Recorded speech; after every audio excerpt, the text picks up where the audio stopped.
તો ગાઈસ જલ્દીથી આપણે પહેલાં આપણા કોમ્પિટિટરોને બધાને જલ્દીથી નાસ્તો કરાવી નાખશો, નાસ્તો બીજો કરાવરાવી અને એક બે સિનેમેટિક મોડમાં આપણો વિડીયો બનાવશો અને આપણે આઈડિયામાં બહાર થોડોક વોકિંગ કરીને આવી જાય ને મસ્ત દીપડી દે છે. અને ગાઈસ જો સિંહના માથે કોકે દાડખણો આવ્યો હતો અને આપણે એક બે સિનેમેટિક મોડમાં વધારે વિડીયો બનાવ્યા કારણ કે આપણે હેન્ડસમ લાગતા હતા ને એટલે 2-4 વિડીયો કીધો વધારે બનાવી નાખો. અને ગાઈસ આ રિઝોર્ટ થઈ અમે એક દાડો આખો ગાળ્યો હતો, નાસ્તો ખાવા બધું ગાધું અને એડવેન્ચર એક્ટિવિટીઓ પણ કરાવે છે.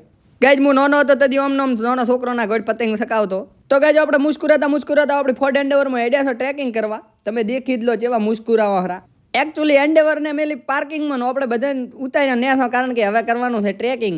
Welcome to Polo forest. જલ્દીથી આવી જાય ને આ બળદને ગાડું દેખવા મળ્યું. પછી આપણે 2 કિલોમીટરનું ટ્રેકિંગ બતાવે છે તો આપણે થોડે કીધું સિનેમેટિક મોડમાં વિડીયો બનાવવા પા.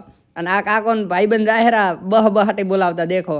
અને આ ઉપાડલ છે બોયડી અને આપણે હવે મસ્ત વ્યૂ આવ્યો તો વ્યૂના વિડીયો બનાવી લીધા કારણ કે આપણે છે કે નહીં નેચર પ્રેમી છો, નેચર પ્રેમી મિત્ર કે આપણા સિનેમેટિક વર્લ્ડમાં વિડીયો બનાવરાય તો મેં 2-3 વિડીયો બનાવરાયા સ્માઇલ કરતા બોલો હરા શું એ તમને નહીં ખબર પડે ને આ છે અમારા કોમ્પિટિટરો.